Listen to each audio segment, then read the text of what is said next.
जो बात तुम्हारी गुप्त हो कभी मत बोलो। भागवतिक, व्यवहारिक, लौकिक, पारमार्थिक। क्यों?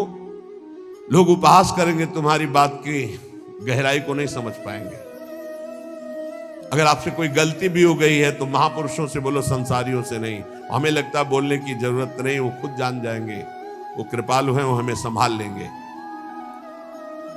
संदेह वाली वस्तु, संदेह वाले व्यक्ति, संदेह वाला आचरण कभी मत करो। जिस व्यक्ति पर संदेह हो कभी मत मिलो। जिस वस्तु में संदेह हो कभी मत खाओ। जिस आचरण पर संदेह हो, प्रमाणित ना हो, कभी मत करो। बहुत ध्यान से सुनना है, बहुत जरूरी है। हम आपके लिए भोग बना करके लाए हैं और आपकी दृष्टि में तत्काल अंदर आया, नहीं पाना चाहिए, बिल्कुल नहीं पाना, चाहे अमृत हो, हटाओ उसको, बिल्कुल नहीं पाना।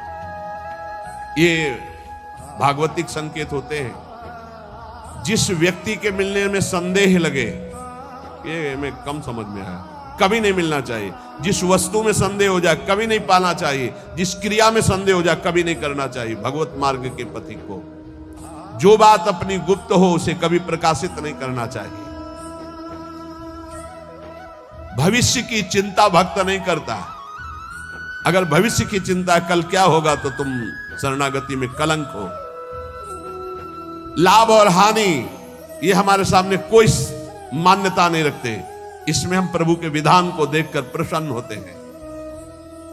दूसरे की चर्चा कभी मत छेड़ो, दूसरे की बात मत करो। हर समय प्रसन्न रहो, ध्यानस्थ रहो।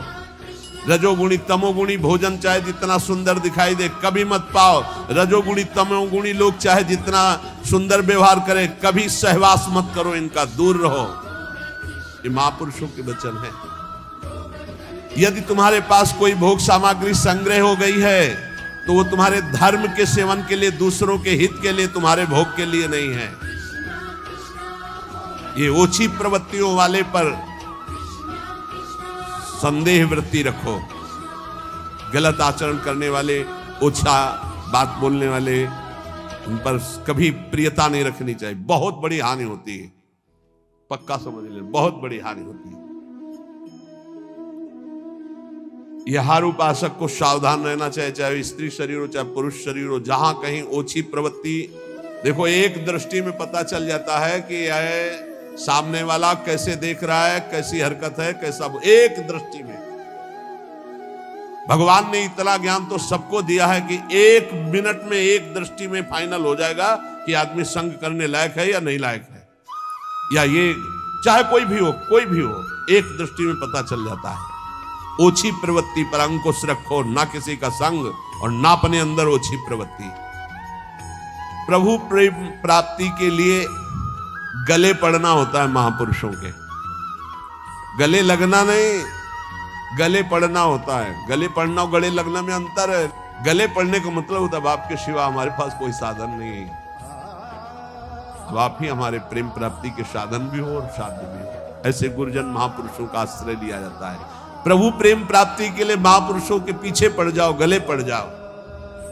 वो देख ले कि अभी है हमारे पिंड छोड़ने वाला नहीं, दुत्कारे फटकारे तो भी नहीं, तो निश्चित भगवत प्रेम प्राप्त हो जाता है, क्योंकि भगवान उनके हृदय में जागृत हो चुके हैं। ना तुम्हारे अंदर घबराहट होनी चाहिए, ना कोई उतावलापन होना चाहिए। धैर्य, सात्विकता का अनुसरण करने वाला, भगवत दर्शन की अभिलाषा रखने वाला बड़ा गंभीर स्वभाव का होता है, बड़ा धैर्यवान होता है। जल्दी उसके धैर्य को कोई तोड़ नहीं सकता। ऐसे ही साधक को परम सिद्धावस्था की प्राप्ति होती है। जब तुम्हारे कहीं कोई पाप कर्म करने का अवसर आवे तो शर्मा जाओ, लज्जा कर लो, धिक्कार है अपने को, हटो वहां से। जब कोई गलत बोलने का अवसर आवे तो मौन, दांती पीस लो। ऐसे गलत बोलने का अवसर आवे, दांती पीस लो। जबान है ही नहीं हमारे, बोलते रहो, दांत कस के दबाए रहना, बोलना नहीं। अगर बोला तो गड़बड़ हो जाएगा। जैसे गलत करने का अवसर आवे तो मानसिक धिक्कार देना है। धिक्कार है तुझे, क्या सोच रहा है तू, गलत करना चाहता। गलत बोलने का अवसर आवे तो दांती पीस लो, ऐसे दंत, राधा राधा राधा, अंदर से बोलना नहीं। ये देखो परमार्थ के लिए, बिल्कुल ऐसे। और जब कहीं तुमसे कोई गलती पड़ जाए तो शर्माओ मत, फिर क्षमा मांग लो। राधा गलती हो गई हमसे, आगे से गलती, उसे क्षमा कहते हैं, अंदर से प्रायश्चित करते। तो जिस कार्य करने में तुम्हें लज्जा लगे वैसा कार्य मत करो, वैसे विचार मत करो। जो 3 को बस में रखता है वो साधु, नेत्र कान जीभ, जनेंद्रिय अपने आप बस में हो जाएगी। नेत्रों को बस में रखो, जबान को बस में रखो, कान को बस में रखो। 3 का बहुत बड़ा योगदान है। जबान खूब अच्छे अच्छे पदार्थ खाएगी, खूब उल्टा सीधा बोलेगी, कान उल्टा सीधा सुनेंगे, वो नेत्र उल्टा सीधा देखेंगे तो आचरण उल्टे सीधे होंगे। इनको संभालो। 3 रसना, श्रवणेन्द्री और रसेंद्री। रसना कटो जो अन्न रटो, निरख अन्न फुटो ने नेत्रेंद्री, और श्रवण फुटो कान। नेत्र कान जीभ 3 को जो सुधार लेता है वो साधु हो जाता है। 100 समाधि और श्मशान, इनमें सा है। अगर समाधि को प्राप्त नहीं हुए तो 100 और श्मशान आराम से आपको मिल जाएंगे। मानव जीवन समाधि प्राप्त करने के लिए, समाधि जिसकी बुद्धि समता में युक्त होकर, बड़ा आनंद का विषय है। जैसे स्वप्न में चले गए ना आप, ऐसे लीला में चले जाओगे, बड़ा आनंद का विषय। मान लो हमारी बात, स्वप्न तो स्वप्न ही है, लीला तो फिर बहुत आनंद। बस आखिरी फल है वृंदावन का, लीला में प्रवेश हो जाना, लीला पात्र बन जाना। बहुत जल्दी लाभ मिलता है वृंदावन में।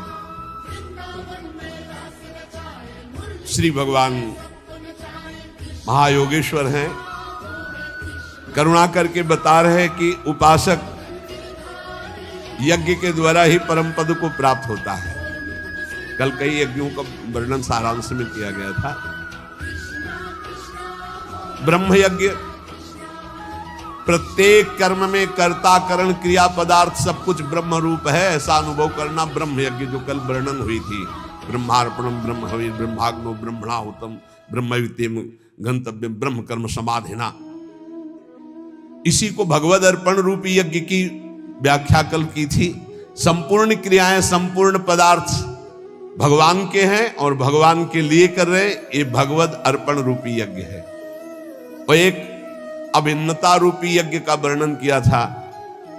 असत से सर्वथा विमुख होकर परमात्म स्वरूप में अभेद भाव से तन्मय हो जाना, ये मैं ब्रह्म स्वरूप हूं, ये सबसे बड़ी ब्रह्म यज्ञ का वर्णन हुआ था। कर्तव्य कर्म रूपी यज्ञ का वर्णन हुआ। केवल दूसरों के लिए ही सुख का संपादन जो करते हैं वो कर्मयोगी कर्तव्य कर्म रूपी यज्ञ करते हैं। संयम रूपी यज्ञ का सारांश में कल छोटे छोटे श्लोकों में वर्णन था। एकांत काल में अपनी इंद्रियों को विषय में प्रवृत्त ना होने देकर परमात्मा में लगाना, ये संयम रूपी यज्ञ है। विषय हवन रूपी यज्ञ, व्यवहार काल में इंद्रियों का विषयों से संयोग होने पर उनमें राग द्वेष पैदा ना होना और परमात्मा स्वरूप में स्थित रहते हुए विषयों का सेवन करना, ये विषय हवन रूपी यज्ञ है। समाधि रूपी यज्ञ, मन बुद्धि सहित संपूर्ण इंद्रियां प्राणों की क्रियाओं को रोककर ज्ञान से प्रकाशित सम में स्थित हो जाना, रेचक कुंभक प्राणायाम आदि का जो वर्णन था। अब द्रव्य यज्ञ का वर्णन, संपूर्ण पदार्थों को जो अर्थ के द्वारा प्राप्त होते निस्वार्थ भाव से दूसरों की सेवा में लगा देना द्रव्य यज्ञ कहलाता है। तपो यज्ञ, अपने कर्तव्य का पालन करने के लिए काम क्रोध लोभ मोह मद मत्सर इन सब के वेगों को सहकर इंद्रिय और मन को प्रसन्नता पूर्वक भगवान में लगाना, हर वेग को सहकर, इसे तपो यज्ञ कहते हैं। एक योग यज्ञ है, कार्य की सिद्धि असिद्धि में फल प्राप्ति में हर्ष शोक न होना, समान भाव रखना, सुख दुखे समय कृत्वा लाभा लाभो जया जयो, ये योग सिद्धि है, ये योग यज्ञ है। स्वाध्याय रूप ज्ञान यज्ञ, शास्त्रों का स्वाध्याय करना, नाम जप करना, नाम कीर्तन करना, ये स्वाध्याय ज्ञान रूप यज्ञ। प्राणायाम पूरक कुंभक रेचक प्राणायाम यज्ञ है। स्तंभ वृत्ति प्राणायाम रूप यज्ञ, नियमित आहार करते हुए प्राण और अपान को अपने आप में रोक देना स्तंभ वृत्ति रूपी यज्ञ कहलाती है। इतनी यज्ञों का वर्णन कर सारांश में हुआ। इसके बाद भगवान कहते हैं यज्ञ शिष्टामृत भुजो यान्ति ब्रह्म सनातनम नायम लोकोस्ति यज्ञस्य कुतोन्यः कुरुषोत्तमो। हे कुरुवंशी श्रेष्ठ अर्जुन, यज्ञ से बचे हुए अमृत का अनुभव करने वाले सनातन परब्रह्म परमात्मा को प्राप्त होते हैं।